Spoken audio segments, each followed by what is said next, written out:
In this video, I'm gonna teach you how to change flying controls in GTA 5. It's a very easy process, so make sure to follow along. Flying in GTA 5 can be a difficult task, especially if you are playing on keyboard and mouse. So in this video, I'm gonna teach you how to change the aircraft key bindings so it can make it a whole lot easier. To access these keybinds, you can be inside of the game, you can be on single player, you can be on online, it doesn't matter.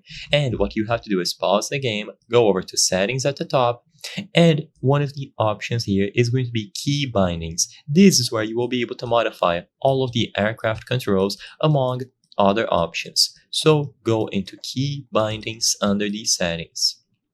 When you choose the aircraft or the key bindings category, you will find aircraft listed here between cars, bikes and boats, and submersibles.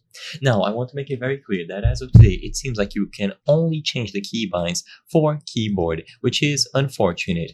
If you have a controller, they will be set already and you won't be able to modify those, but usually flying aircrafts on controller is not so bad. I don't know why Rockstar put this limitation in place, but it is how it works as of today. You will notice that a lot of these are going to be bound to the numpad, so the game expects your keyboard to have a numpad.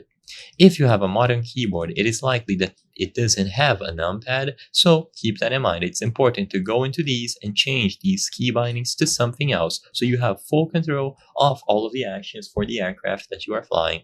You will see all of the actions listed here so you can see their name, what they do, and you will be able to click on any of these to modify them. So you click them once and you assign a different button. You can assign a primary and then a secondary. And if you assign something that has already been assigned to other action, there will be a warning sign to let you know that you have to change that action. But overall, it is simple to do and all of the keybinds will take effect immediately. I hope I was able to help you on how to change flying controls in GTA 5 PC. If this video helped you, please be sure to leave a like and subscribe for more very easy tips. Thank you for watching.